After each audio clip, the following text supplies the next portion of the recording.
Decía que ya le vamos a dar la bienvenida a la profesora Susana Mangana. Es un placer tenerla una vez más aquí en la mañana de Arriba Gente. Bienvenida, ¿qué tal? Hola, buenos días. Susana, felices fiestas para todos. Bueno, Gracias, muchísimas gracias igualmente. Decíamos un poco con Danilo en el arranque, entre los títulos, sobre los anuncios que finalizando esta semana pasada se realizaba por parte del presidente Bashar el-Assad digamos, la conquista o el éxito del ejército recuperando Alepo. E inmediatamente, creo que además tú lo has visto, Susana, distintas editoriales en el mundo entero inmediatamente se realizaban la pregunta: ¿este es el fin de la guerra? ¿Esto realmente puede determinar que las situaciones que se sucedieron durante horas y días verdaderamente impactantes de Alepo culminen con este éxito del ejército que recuperó la ciudad? No, evidentemente los analistas lo que estamos advirtiendo es que hayan recuperado o que hayan liberado, como también se dice en algunos titulares, Alepo Oriental de la presencia de combatientes milicianos también extranjeros llegados al país, algunos de ellos patrocinados por otras potencias regionales con el afán o el propósito de derrocar, de voltear al régimen de al-Assad, pero también de los civiles que sufrieron a manos de unos y de otros, porque esto lo he dicho en más de una ocasión y creo que tampoco se supo entender por parte de personas que quizás ya tengan una idea montada en su cabeza. O sea, aquí vuelvo a ver lo que ocurre con tantos otros conflictos bélicos donde parece que tienes que estar o con Rusia o con Estados Unidos, y yo estoy con los que están sufriendo. Es decir, a mí me parece que es horrible que si las bombas las tira Francia o Estados Unidos sí podemos criticar, y si las bombas las tira Rusia y mueren también civiles, entonces no está tan mal, porque iban a liberar del antro o del nido del avispero de terroristas que había en Alepo Oriental. A mí lo que me preocupa es que esta batalla de Alepo es una victoria pírrica para el régimen. Un régimen que ha estado además sostenido en los últimos 5 años por el apoyo explícito a nivel militar, el apoyo de Rusia, pero también de Irán, que ha enviado no solo a la Guardia Revolucionaria, sino también a militares de alto rango para entrenar, para apuntalar a las Fuerzas Armadas en tierra, ¿no?, sobre todo terrestres, en Siria, pero también a milicias chiíes, por ejemplo, llegadas desde Hezbollah en el Líbano. Entonces, es un régimen que queda rehén o cautivo de aquellos que lo han ayudado a ganar esta batalla de Alepo, pero que todavía no sabemos cómo van a hacer para pacificar toda Siria. Por eso, cuando tú decías, se terminan ahora los episodios de violencia, las situaciones dantescas que han vivido muchas familias sirias, no solo en Alepo, sino también en Dara y en otras provincias, en Idlib, por ejemplo, pues por supuesto que no, porque aquí lo que tenemos que recordar es que el alzamiento del pueblo sirio hace 5 años, ya casi 6, fue pacífico. Fueron manifestaciones que lo que querían era una mayor liberalización de la política, una mayor democratización, aunque esa palabra ha sido tan abusada también en los medios que ya no explica gran cosa. Hay que entender que el gobierno de Bashar al-Assad sí fue electo en las urnas, pero también en elecciones que siempre son muy dudosas en cuanto a su transparencia, como lo son en otros países de la región. Ahora bien, la objeción que nosotros tenemos a nivel de análisis internacional es que no vemos una voluntad política de los poderosos de trazar una hoja de ruta, un plan que realmente contemple una salida para esta crisis. La comunidad internacional se ha mantenido muy por fuera, ¿no? Claro, la comunidad internacional ha actuado... Recién vemos al Papa apelando a la comunidad internacional que actúe de una vez por todas. Exactamente. Lo que pasa es que después dicen, el Papa se mete en política. Bueno, pero también no sería el líder de la Iglesia Católica que es si no tuviera unas palabras de misericordia y de recordación, o de recordatorio, mejor dicho, para todos estos que están sufriendo, estos sirios, pero también en otras partes del mundo donde hay guerra, ¿verdad? Entonces, yo lo que creo que hay que entender es que la comunidad internacional estuvo omisa a la hora de reconocer el problema que se estaba pergeñando en una Siria donde todos han metido mano, desde Turquía, desde Rusia, Irán, Arabia Saudí o Qatar, pero también el propio Estados Unidos, aunque no directamente con una intervención militar en el terreno, pero sí evidentemente incluso prometiendo una actuación que luego nunca llegó, como fue el caso de Obama con el capítulo de las armas químicas. Pero hay que recordarle a la audiencia que la guerra de Siria se inicia al calor de las revueltas árabes, aquello que llamamos en alguna ocasión, y ya lo estuvimos trabajando aquí, la primavera árabe, y que encalló muy duramente en Siria porque hay especificidades propias de ese país. Por ejemplo, el puzzle étnico y confesional, que no es difícil de manejar. Es decir, yo le doy un caramelo aquí a este grupo y el otro también lo va a querer, pero además se te desmorona ese puzzle que ha estado siempre atado de una manera un tanto con hilvanes en base a una política de mano dura, porque son regímenes muy totalitarios en estos países, ¿no? Lo veíamos en el caso de Gaddafi en Libia, pero ahora vuelve a pasar con Siria. Entonces también el ejemplo de lo que sucedió en Libia con esa intervención de la OTAN, donde eliminan al dictador Gaddafi, pero ahora tenemos un Estado fallido, un Estado donde hay también divisiones, fracturas sociales muy importantes, pero sobre todo no sabemos quién gobierna el país por ahora y no se ve qué plan de gobierno van a tener de aquí a 5 años. Eso es lo que pesó también en la administración Obama. Entonces, bueno, yo creo que la guerra en Siria no ha terminado todavía, por eso la comunidad internacional debe reaccionar de una buena vez por todas para que de esa manera no siga el drama de los refugiados. ¿Y hacia dónde se han desplazado esos rebeldes que hasta ahora tenían buena parte de la mitad de Alepo? Bueno, el compromiso del gobierno de Siria era que iban a ser evacuados junto con los civiles. Algunos han sido trasladados a la provincia de Idlib. Después hemos visto en noticias que también algunos han llegado, sobre todo las familias de civiles, no sé, los rebeldes, mal llamados rebeldes porque, a ver, aquí hay una sumatoria de intereses y eso es verdad que hay que denunciarlo. O sea, la guerra civil de Siria, y yo lo digo para que se entienda, yo digo que dejó de ser civil hace rato porque hubo intervención extranjera directa y no me sirve decir en todas las guerras hay intervención extranjera. Bueno, pero porque haya ocurrido en otras en el pasado no significa que no debamos condenar una injerencia en la soberanía de un país como es Siria, que evidentemente lo que pretendían era lograr otro tipo de objetivo. En el caso de Arabia Saudí, de Qatar y los países que son la coalición suní del Golfo Pérsico, lo que querían era debilitar a un régimen y sobre todo acabar con el gobierno de Bashar al-Assad, que es un aliado fuerte, es una voz, o era una voz antes del 2011, en la Liga de Estados Árabes, por ejemplo, o en los foros multilaterales que también tienen los árabes para Irán. ¿Por qué? Porque son chiíes y porque se apoyan mutuamente. Y porque además el gobierno de Bashar al-Assad ha necesitado del apoyo logístico y también de asesoramiento militar de parte del régimen de Irán. Eso es lo que hoy también tenemos que reconocer, que hay una guerra sectaria entre suníes y chiíes que es mucho más profunda que solo lo que ocurre en Irak o en Siria. Lo que uno ve ahora, por estos minutos, que realmente, obviamente no lo vamos a estar emitiendo, yo estoy en este caso en el portal de RT Noticias, es que comienzan a aparecer videos de los militares rusos que están recorriendo las diferentes zonas en Alepo, han encontrado supuestamente varios lugares y fosas comunes. A juzgar por cómo aparecen los cuerpos, dicen cuerpos que han recibido tremendas torturas, 7 almacenes repletos de municiones que, al decir de versiones oficiales, son suficientes como para armar a varios batallones de infantería. Obviamente, cañones, lanzacohetes, un sinfín de morteros caseros y además muchas de estas zonas minadas, obviamente. Hasta en juguetes, ¿viste? Sí, es impresionante. Hasta dentro de juguetes. Hasta dentro de juguetes para niños, colocadas las minas.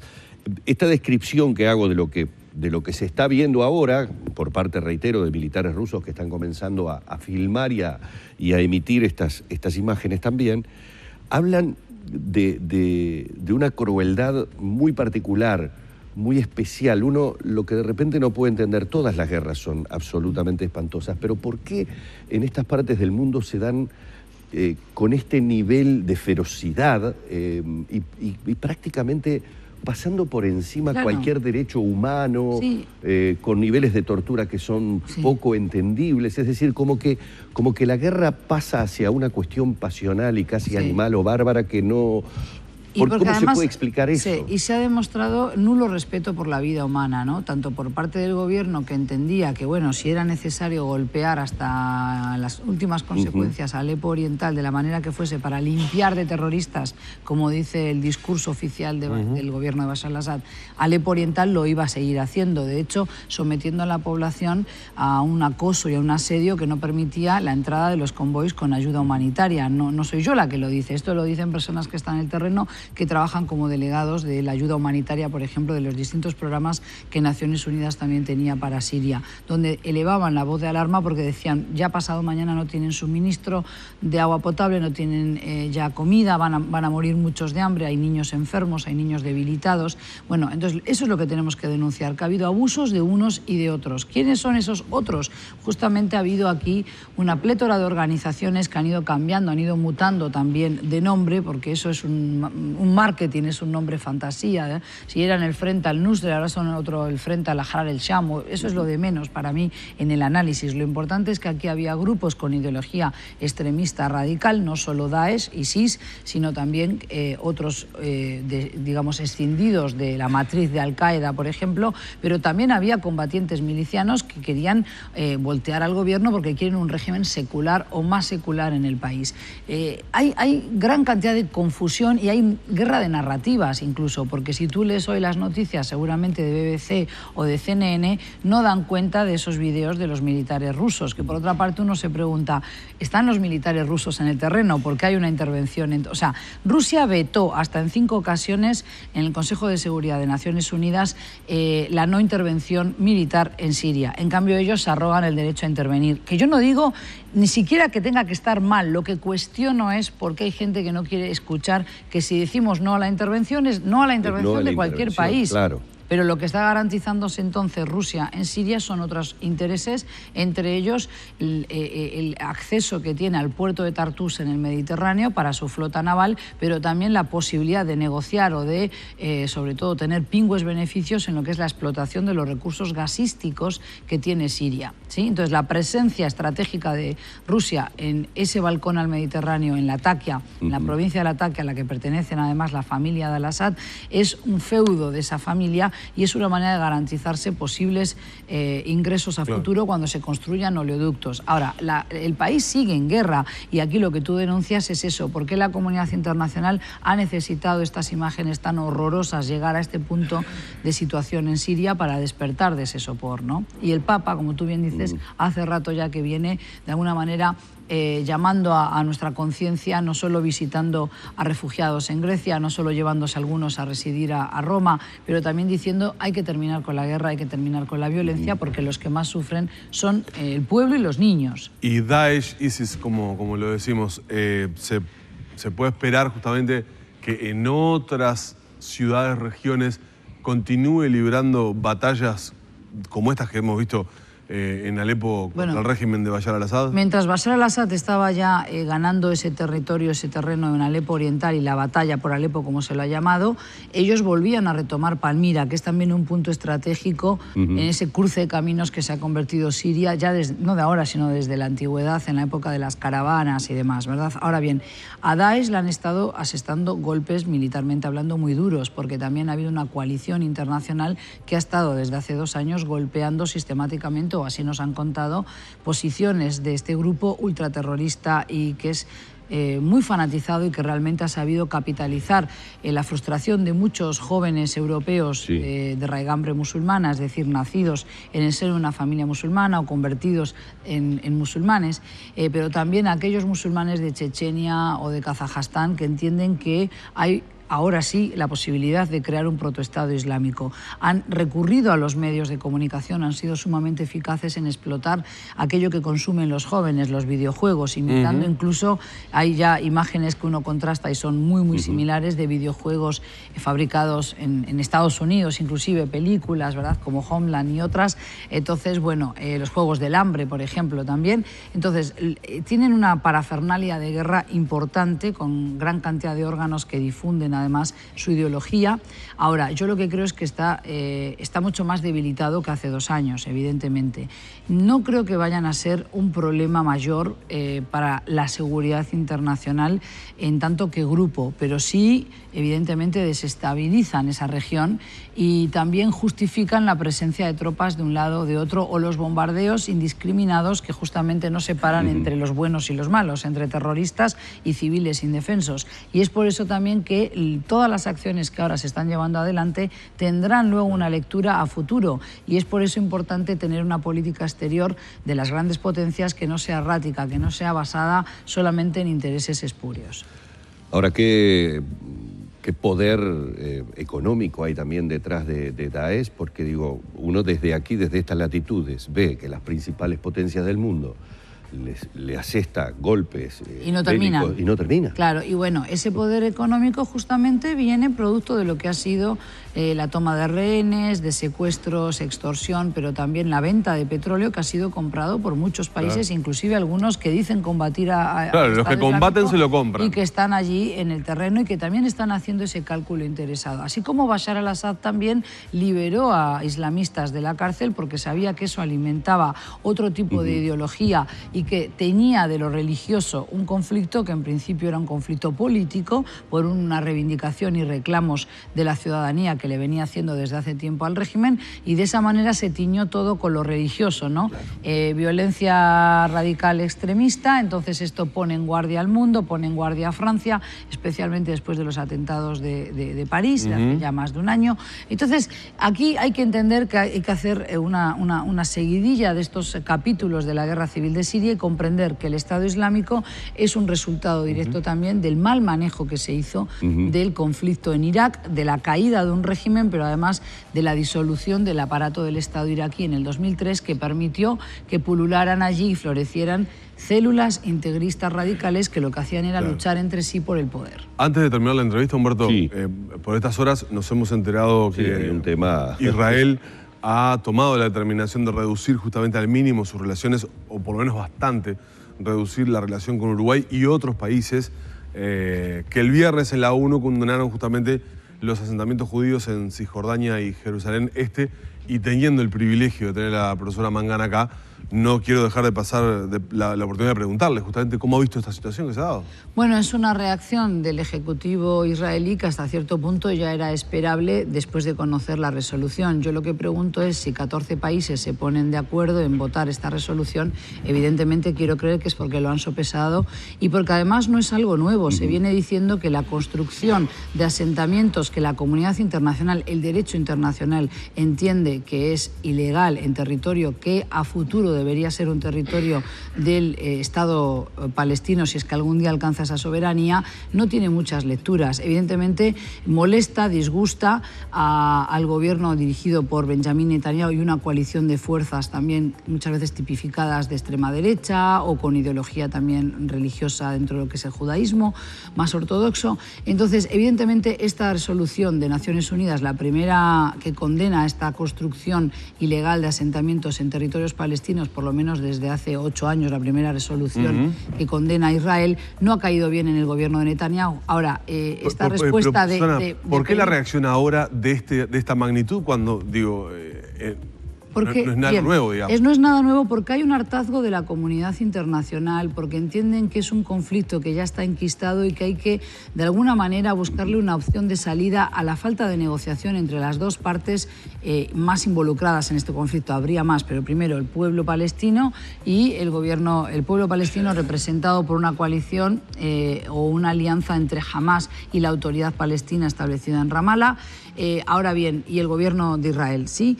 No se vuelve a la mesa de negociación y toda esta violencia que rodea a Israel, porque es un vecino de la región, de Siria, de Irak, del propio Jordania, ¿no?, donde también se viven momentos aciagos, o de Egipto, yo creo que a nivel de política internacional los países entienden que es necesario volver a una mesa de negociación porque esta construcción de asentamientos ilegales aleja la posibilidad de tener dos estados, el palestino y el israelí, porque van quedando menos tierras para los palestinos y sobre todo porque hay como bantustanes que se van creando en lo que tendría que ser Cisjordania, ¿no? Ya no hay ocupación, no hay asentamientos en Gaza, pero sí en Cisjordania el 63, no sé si bien si es el 63 o el 67% incluso de los territorios ocupados de Cisjordania están ocupados militarmente por Israel. Y esto evidentemente aleja de la mesa de diálogo a las dos partes en conflicto, no ya de que se entiendan de la posibilidad de negociar. Y yo creo que esta resolución viene para manifestar al gobierno de Israel la necesidad y la exigencia que tiene la comunidad internacional de que como país y Estado independiente soberano que es, tome las riendas de esta situación para poder sentarse a una mesa de negociación. Trump se ha manifestado en estas últimas horas hablando de que dificulta, ¿no?, la paz y ha dado a entender como que esta resolución contra Israel va a ser más difícil la relación. Bueno, él lo que dijo, nada más conocerlo, es que a partir del 20 de enero, también esto es sintomático de cómo se maneja Trump hasta ahora, no en los medios y no tanto en una conferencia de prensa directa con los periodistas, sino que a través de su cuenta de Twitter dijo esto va a cambiar, es decir, por Naciones Unidas, a partir del 20 de enero, haciendo una alusión directa a lo que va a ser su mandato. Y ya se sabe, ya sabemos de antemano también que el presidente Trump va a preferir tener una muy buena y muy sólida relación con Benjamín Netanyahu, con el gobierno de Israel, y no tener ningún tipo de atisbo de resolución o de actitud que pueda entenderse como perjudicial para el gobierno de Israel. Ahora bien, eso garantiza un mayor acercamiento a la paz con palestinos, pero también una mayor relación de sintonía o de armonía de Israel con otros países árabes. Lo dudo, eso es también lo que tenemos que entender, que seguir por ese camino de línea dura en el caso de Bashar al-Assad, pero también de solidaridad de Estados Unidos con Israel en momentos en que la comunidad internacional lo ha dicho de muchas maneras, es necesario sentarse a la mesa de negociación, es necesario tener con dos estados conviviendo a la par, uno israelí y otro palestino. Yo creo que eso no nos va a ayudar a tener un clima de paz en la región. Vamos a agradecerle una vez más a la profesora Susana Mangana estos minutos que nos ha regalado, tratando de entender un poco más algunos de los acontecimientos que se han dado en estos últimos días. Como siempre, Susana, un placer tenerte aquí en la mesa de Arriba Gente. Gracias. Buen año. Buen año para todos también. Que así sea.